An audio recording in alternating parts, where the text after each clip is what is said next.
আসসালামু আলাইকুম। প্রিয় অনার্স দ্বিতীয় বর্ষ শিক্ষার্থীবৃন্দ এবং ডিগ্রি তৃতীয় বর্ষ শিক্ষার্থীবৃন্দ সবাইকে স্বাগতম আজকের রেকর্ড ক্লাসে। তোমরা ইতিমধ্যেই অনেক ক্লাস করেছো। আজকে আমরা যে বিষয়টি নিয়ে আলোচনা করবো সেটা হলো কারেকশন। সেন্টেন্স কারেকশন একটি ইংলিশ বিষয়ে খুবই কঠিন একটি টপিক এবং রাইট ফর্ম অফ ভার্বস এবং সেন্টেন্স কারেকশন প্রায় কাছাকাছি বললেই চলে। তবে সেন্টেন্স কারেকশনে বিভিন্ন ধরনের ভুল থাকে, সেটাকে আমাদেরকে কারেকশন করতে হয়। ভার্বের মধ্যে, প্রিপোজিশনের মধ্যে, তারপর টেন্সের মধ্যে, এভাবে অনেক ধরনের ভুল দেওয়া থাকে, আমাদেরকে সেটা কারেকশন করে দিতে হয়। এটি একটি খুবই জটিল একটি টপিক। আমি মনে করি ইংলিশ বিষয়ের মধ্যে সবচেয়ে জটিল বিষয় হলো সেন্টেন্স কারেকশন। তো আজকে সেই বিষয়গুলো নিয়ে আলোচনা করব, যেহেতু এটি একটি বৃহৎ একটি টপিক, সেজন্য আমরা খুবই কম করে আলোচনা করব এবং খুব গুরুত্বপূর্ণ যেগুলো এগুলোই আলোচনা করব, বেশি আলোচনা করব না। তো আজকে আমরা দুটি রুলস আলোচনা করব। সেই রুলসগুলোর মধ্যে প্রথম রুলসটি হলো দেওয়া আছে এখানে, যে এটা discuss, resign, resemble, investigate, violate, order, announce, describe, catch. এই শব্দগুলোর পরে কোনো প্রিপোজিশন বসে না। আমরা যারা প্রিপোজিশন চিনি না, তারা এই সেন্টেন্সগুলো দেখলেই বুঝতে পারবে যে আসলে প্রিপোজিশন কোনগুলো। প্রিপোজিশন আরও আছে, এছাড়াও আরও অনেক প্রিপোজিশন আছে, প্রিপোজিশনের শেষ নেই। তো আমাদেরকে এই প্রিপোজিশনগুলো জানতে হবে। প্রিপোজিশন হলো about, from, into, in, to, from, for, এগুলা প্রিপোজিশন আরও আছে। তো এগুলো আমরা দেখতে ইনশাআল্লাহ মুখস্থ করে ফেলবো। তো এখানে লেখা আছে যে এই শব্দগুলোর পরে কখনো কি বসে না, প্রিপোজিশন বসে না। যেমন এখানে লেখা আছে হি ডিসকাসড অ্যাবাউট দ্য ম্যাটার। এখানে এই যে ডিসকাসড, এখানে যে কোনো একটা শব্দ আছে, এই যে ডিসকাসড, আমি এই যে এইগুলো ব্লু কালার, আমি এখানে ব্লু কালার করে দিয়েছি যেন আমরা বুঝতে পারি। অর্থাৎ এই ডিসকাসড এই শব্দটা এখানে আছে। ডিসকাসটা পরে কখনোই প্রিপোজিশন বসবে না। এই যে অ্যাবাউট একটা প্রিপোজিশন, সেজন্য প্রিপোজিশন বসবে না বলা আছে। সেজন্য অ্যান্সারে হলো হি ডিসকাসড দ্য ম্যাটার। হ্যাঁ, এভাবে প্রিপোজিশন বসানো যাবে না। তারপর হলো হি রিজাইন ফ্রম দ্য জব। এখানেও রিজাইনের পরে, রিজাইন শব্দটি আছে, রিজাইনের পরে কখনো কি বসবে না, প্রিপোজিশন বসবে না, অর্থাৎ হি রিজাইন দ্য জব।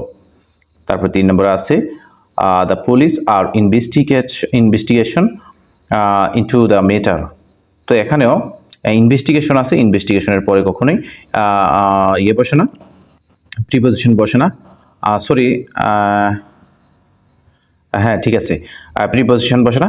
তারপরে হলো হি অ্যানাউন্স শব্দটির পরে ফর বসে, ফর একটি প্রিপোজিশন, এখানে ফর, অর্থাৎ অ্যানাউন্সের পরে কখনোই ফর বসবে না, অর্থাৎ কোনো ধরনের প্রিপোজিশন বসবে না। এখানে বসবে হি অ্যানাউন্স ফর দ্য রেজাল্ট। এখানে ফর চলে আসছে, এখানে ভুলে ফরটা চলে আসছে, এখানে ফর বসবে না। হ্যাঁ, এখানে টাইপিংটা মিস্টেক হয়ে গেছে, তোমরা একটু কারেকশন করে নিবে। অর্থাৎ এখানে হবে হি অ্যানাউন্স দ্য রেজাল্ট, এখানে ফর কখনোই বসবে না, বা অর্থাৎ কোনো প্রিপোজিশন বসবে না। তারপর হলো এ ড্রয়িং ম্যান ক্যাচ।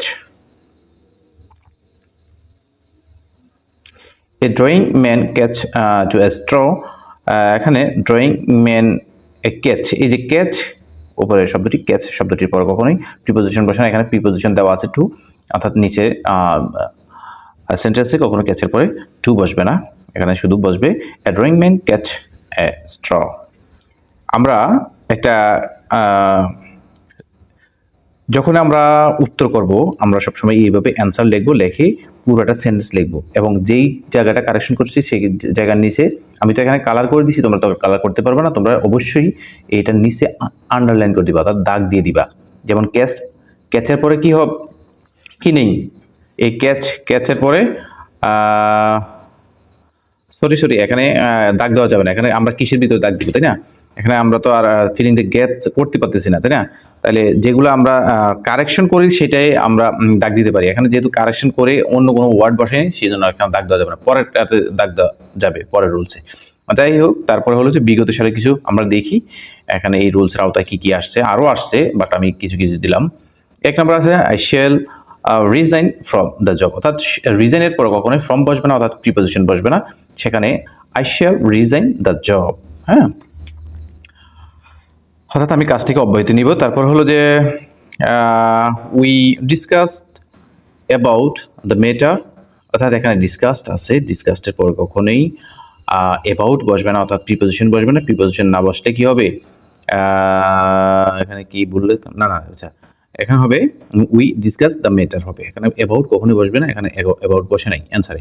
তারপর হলো 3 নম্বর ডিসক্রাইব, ডিসক্রাইব অ্যাবাউট কোভিড-19, এখানে ডিসক্রাইবের পরে কখনোই অ্যাবাউট বসবে না, অর্থাৎ কোনো ধরনের প্রিপোজিশন বসবে না, এখানে সরাসরি এটা বসবে ডিসক্রাইব কোভিড-19, অর্থাৎ কোনো ধরনের প্রিপোজিশনই বসবে না। 4 নম্বরে হলো my father resign from the job yesterday, answer হবে my father resign from, sorry এখানে আবার ফ্রম চলে আসছে, আমি আসলে এগুলো কপি করে বসানোর কারণে আমি এই প্রশ্ন থেকে আবার পুরোটা লাইন কপি করে বসানোর কারণে তারপর আর কোনো ইয়ে করা হয় নাই, তোমরা একটু দেখবি। মাই ফাদার রিজাইন দ্য জব হবে, হ্যাঁ রিজাইন দ্য জব ইয়েস্টারডে, এখানে ফ্রম বসবে না, এই দুইটা মিস্টেক হয়ে গেছে, ইনশাআল্লাহ পরবর্তী কারেকশন করে নিবে। তারপর হলো 5 নম্বর হলো the boy resemble to his mother, 5 নম্বরে এখানে রিজেম্বলের পর কখনো টু বসবে না, অর্থাৎ কোনো ধরনের প্রিপোজিশন বসবে না, প্রিপোজিশন এগুলো সব প্রিপোজিশন, লাল কালার সবগুলোই প্রিপোজিশন।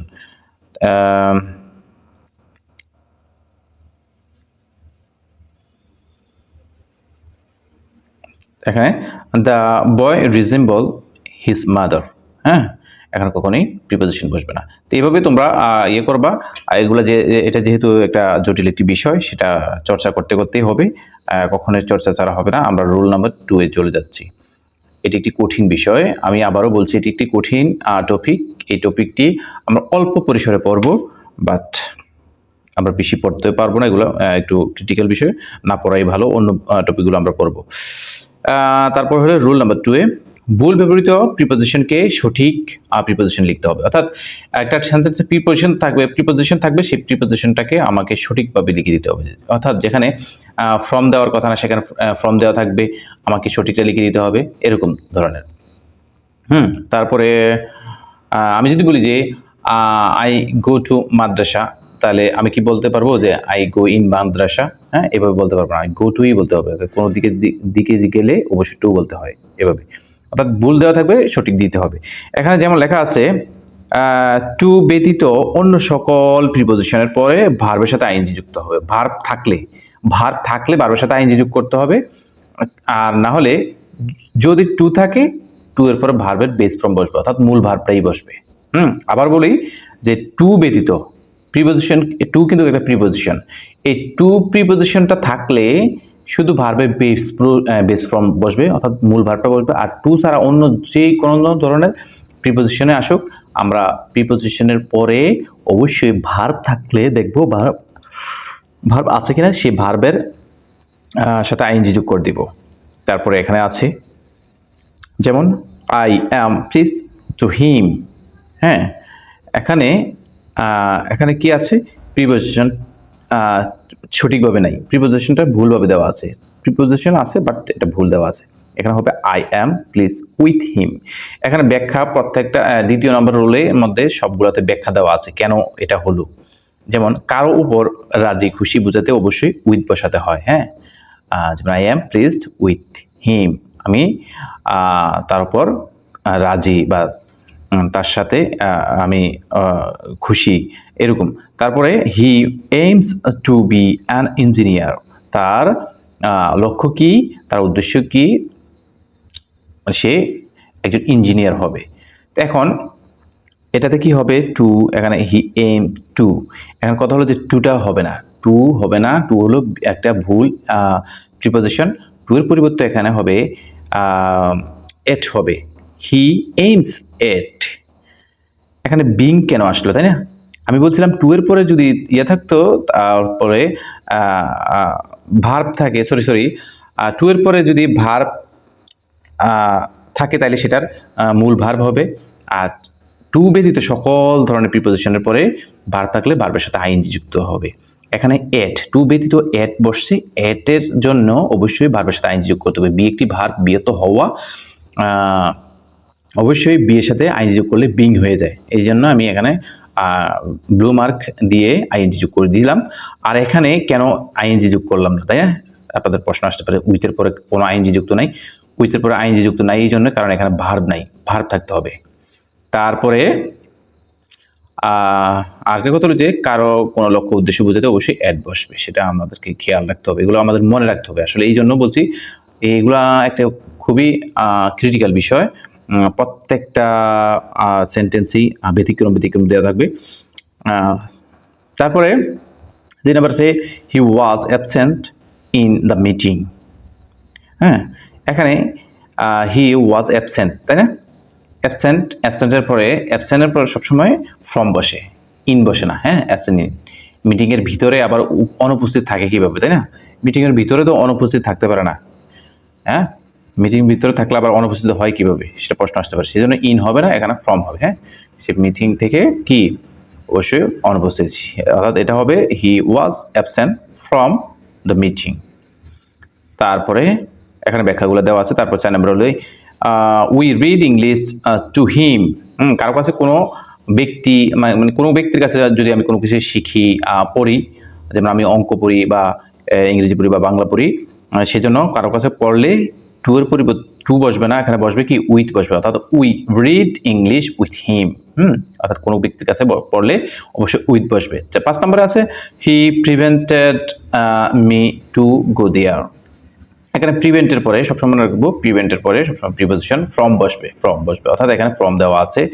এখন কথা হলো যে এখানে আবার ভার্বের সাথে আইএনজি যোগ করে দেওয়া আছে, সেটা হলো যে এখানে উপরে ছিল টু এর পর, এখানে ছিল গো, তাই না? টু এর পর সবসময় গো হয়, যদি টু হইতো এটা অবশ্যই গো হতো। যেহেতু টু এটার মূল, আসলে এটার সঠিক উত্তরটা হলো যে ফ্রম হবে। আমি জানি যে ফর্মের পরে অর্থাৎ যে কোনো টু ব্যতীত যে কোনো প্রিপোজিশন আসে, প্রিপোজিশনের পরে সবসময় ভার্বের সাথে আইএনজি যুক্ত হবে। তো গো থাকলে গোয়িং হবে। হ্যাঁ, এবার এটা আমরা মনে রাখতে হবে।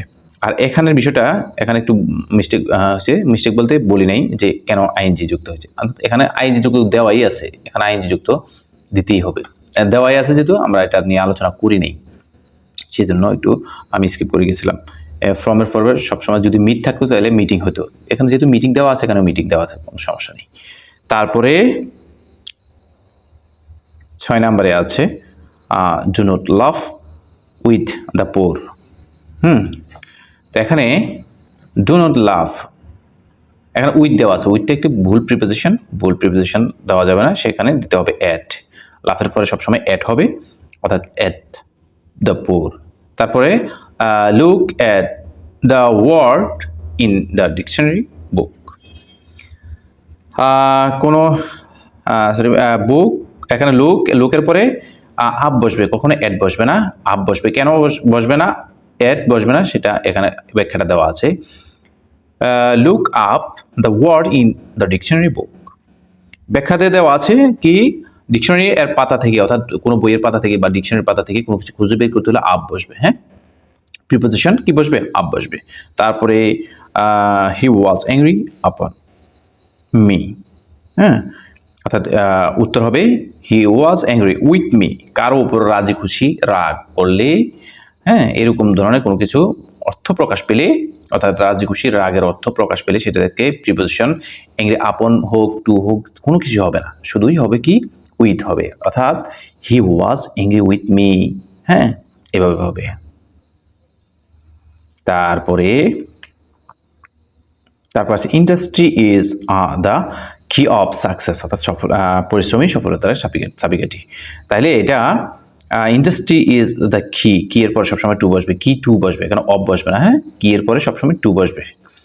মাই boss is satisfied to me, এখানে my boss is satisfied to me না হয়ে এখানে উইথ মি হবে। স্যাটিসফাই এর পরে সবসময় উইথ বসবে, এটা খেয়াল রাখতে হবে। স্যাটিসফাই এর পরে যে কোনো ধরনের প্রিপোজিশন বসানোর জন্য সবসময় উইথ বসতে হবে। স্যাটিসফাইড, অর্থাৎ আমাদেরকে এই ওয়ার্ডগুলো মনে রাখতে হবে। স্যাটিসফাইড এর পরে কোন ধরনের প্রিপোজিশন আছে সেটা দেখতে হবে। এই প্রিপোজিশনগুলো দেখে আমাদেরকে ঠান্ডা মাথায় বসাতে হবে। আমি আবারও বলছি, সকলকে অবগতি জানানোর জন্য বলছি যে এই টপিকটি একটি খুবই কঠিন একটি টপিক। এই টপিকটি আমাদের যারা দুর্বল তাদের জন্য খুবই ক্রিটিক্যাল একটি টপিক। সেজন্য আমরা চেষ্টা করব অন্যান্য যে টপিকগুলো আছে রাইটিং পার্টের, বিশেষ করে রাইটিং পার্টগুলো আমরা এগিয়ে নিব। এবং রাইট ফর্ম অফ ভার্বস থেকেও এটা কঠিন, কারণ এটাতে আমি মাত্র 2টা রুলস পড়েছি। 2টা রুলস কিন্তু আপনাদের কাছে অনেক কঠিন লাগবে। সেজন্য আরও অনেক রুলস আছে, 100-এর উপরে রুলস আছে। এগুলো তো কখনোই পড়ানো সম্ভব না এবং কখনো পড়তেও পারবে না কেউ। সেজন্য আমি কয়েকটা পড়াবো। আমি আশা করব এগুলা থেকে সবাই চর্চা করব। 2-একটা কমন পড়লেও পড়তে পারে, না পড়লেও কিছু করার নেই। বাট আমরা অন্য টপিকের উপর বেশি জোর দিব। ধন্যবাদ সবাইকে।